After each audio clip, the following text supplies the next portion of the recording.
কাকে দোষ দেব? এই সব কিছুর দায়ী কি আমরা নিজেরা, নাকি আমাদের সার্বিক জল নিকাশি ব্যবস্থা, নাকি বিভিন্ন সরকারি বিভাগের চরম অকর্মণ্যতা, নাকি জনপ্রতিনিধিদের দ্বারা আমাদের ভোটিং ট্রেন্ডকে টেকেন ফর গ্রান্টেড হিসেবে ধরে নেওয়া, নাকি দোষ আমাদের ভাগ্যের, আমাদের কপালের? কেন ফি বছর এমন বিপর্যয়ের মুখোমুখি হতে হয় আমাদের? এই প্রতিবেদন শেষ হওয়ার পর কমেন্ট বক্সে লিখে যাবেন নিজের অভিমত।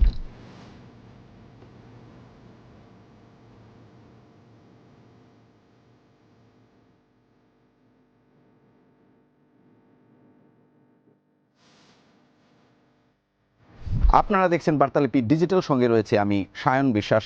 টানা ভারী বৃষ্টিপাতে কার্যত বিপর্যস্ত হয়ে পড়েছে গোটা বরাক উপত্যকা। শ্রীভূমি, শিলচর, বদরপুর, পাঁচগ্রাম, উধারবন্দ ও হাইলাকান্দির বিস্তীর্ণ এলাকা শুক্রবার কৃত্রিম বন্যা ও ভয়াবহ জলাবদ্ধতার কবলে পড়ে।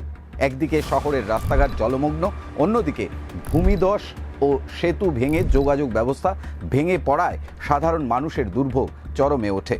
শ্রীভূমিতে বিদ্যুৎ স্পৃষ্ট হয়ে এক যুবকের মৃত্যুর ঘটনাও পরিস্থিতিকে আরও মর্মান্তিক করে তুলেছে।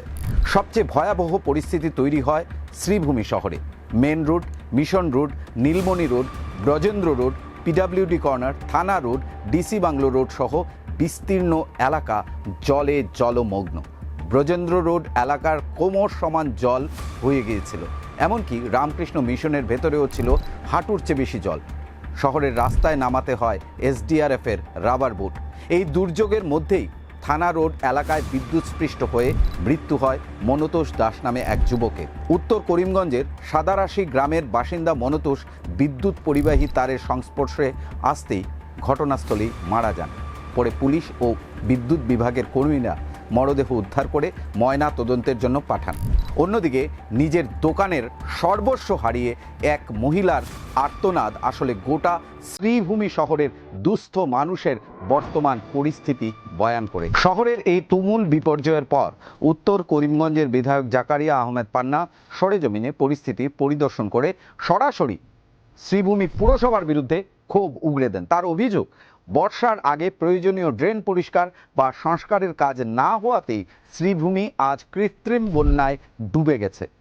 আপনারা পান্নার এই বক্তব্যের সঙ্গে সহমত কিনা জানাবেন, কারণ শ্রীভূমি পুরসভা কিন্তু বিজেপি পরিচালিত। এদিকে শিলচর শহরের Bilpar, Radhamadhab road, Vivekananda road, link road, Ashram road, Ambikapatti সহ একাধিক গুরুত্বপূর্ণ এলাকা জলের তলায় চলে যায়। ড্রেনেজ ব্যবস্থার দুর্বলতা ও নিকাশি লাইনে জমে থাকা আবর্জনার কারণে পরিস্থিতি আরও ভয়াবহ আকার নেয়। বহু দোকানপাট ও বাড়িঘরে জল ঢুকে পড়ে। কোথাও কোথাও রাস্তার অবস্থা এতটাই বিপজ্জনক হয়ে ওঠে যে প্রাণের ঝুঁকি নিয়ে চলাচল করতে বাধ্য হন সাধারণ মানুষ ও গাড়ি চালকেরা। সবচেয়ে হৃদয় বিদারক দৃশ্য ধরা পড়ে বিবেকানন্দ রোড এলাকায়। কোমর জল ঠেলে মরদেহ নিয়ে শ্মশানঘাটের উদ্দেশ্যে যেতে দেখা যায় কয়েকজনকে। ভীষণ করুণ পরিস্থিতি। শহরের নাগরিক পরিকাঠামোর করুণ চিত্র যেন উঠে আসে সেই দৃশ্যে। স্থানীয়দের অভিযোগ, প্রতি বছর বর্ষা এলেই একই দুর্ভোগ, অথচ আগাম কোনো কার্যকর উদ্যোগ নেওয়া হয় না। জল নিকাশি ব্যবস্থা সংস্কার ও ড্রেন পরিষ্কারের কাজ সময়মতো না হওয়াতেই শহরবাসীকে এমন পরিস্থিতির মুখে পড়তে হচ্ছে বলে অভিযোগ। এই পরিস্থিতিতে মাঠে নেমেছেন জনপ্রতিনিধিরা। শিলচরের বিধায়ক ডাক্তার রাজদীপ রায় জানান, ডাক্তার দেখাতে শ্রীমা মেডিকোজে আসুন, আস্থা রাখুন, সুস্থ থাকুন। আপনার শহরে সুপার স্পেশালিটি ডাক্তার দেখানোর সেরা ঠিকানা এখন শ্রীমা মেডিকোজ, তারাপুর, শিববাড়ি রোড, শিলচর। এখানে সুপার স্পেশালিটি বিভাগে আপনারা পেয়ে যাচ্ছেন ডাক্তার তীর্থঙ্কর রায়, ডিএম কার্ডিওলজি, ডাক্তার দিব্যজ্যোতি শর্মা, ডিএম গেস্ট্রোএন্ট্রোলজি, ডাক্তার Dwaipayan Deb, DM endocrinology, diabetes and metabolism, ডাক্তার Pankaj Kanti Dey, MCh, urology and andrology. Medicine বিভাগে রোগী দেখছেন ডাক্তার ভাস্কর কান্তি নাথ, ডাক্তার সুশ্বেতা চক্রবর্তী, ডাক্তার জে.আর. চৌধুরী। চাইল্ড স্পেশালিস্ট ডাক্তার প্রিয়াঙ্কা দেব, জেনারেল সার্জারি ডাক্তার Nikita Karmakar, skin specialist doctor Arup পাল ও ডাক্তার দর্শনা পাটুয়া পাল। ডাক্তার দেখাতে যোগাযোগ করুন 03842268311 অথবা 9435070359 এবং 86388146114 নম্বরে। লঙ্গাইখাল, ন্যাশনাল হাইওয়ে রোড ও সোনাই রোড সহ একাধিক এলাকায় দ্রুত জল নিষ্কাশন ও নিকাশি পরিষ্কারের কাজ চলছে। পুর নিগম ও প্রশাসনের সঙ্গে সমন্বয় রেখে জরুরি ভিত্তিতে পরিস্থিতি মোকাবিলার চেষ্টা চলছে বলেও জানান তিনি। একইভাবে উধারবন্দের বিধায়ক রাজদীপ গোয়ালা তার উধারবন্দ কেন্দ্রের বিভিন্ন জায়গায় তৎপর হয়েছেন। রাজদীপ গোয়ালা এরই মধ্যে উধারবন্দ খণ্ড উন্নয়ন আধিকারিক সাধনা কাটারকে দ্রুত জল নিষ্কাশনের ব্যবস্থা গ্রহণ করার নির্দেশ দেন এবং জনসাধারণের খবরাখবর নিতে এক প্রতিনিধি দল পাঠান জলমগ্ন এলাকায়।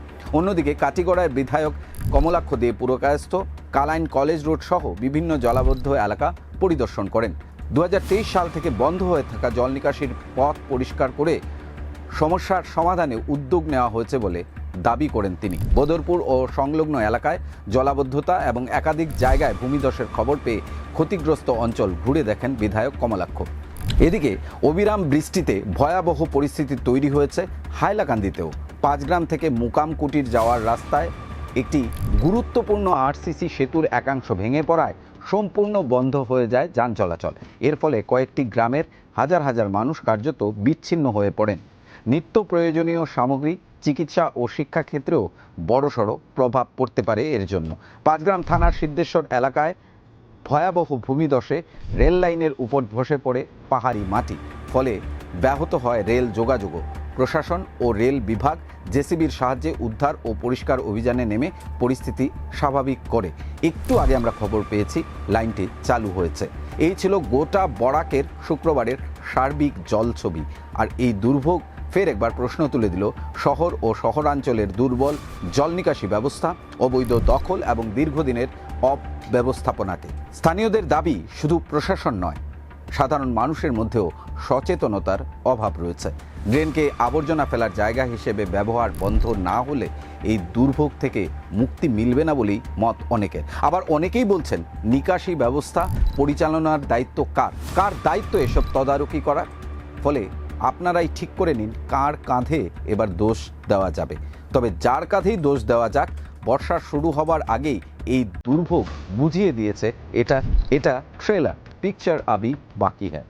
বার্তালিপির সঙ্গে থাকার জন্য অনেক অনেক ধন্যবাদ।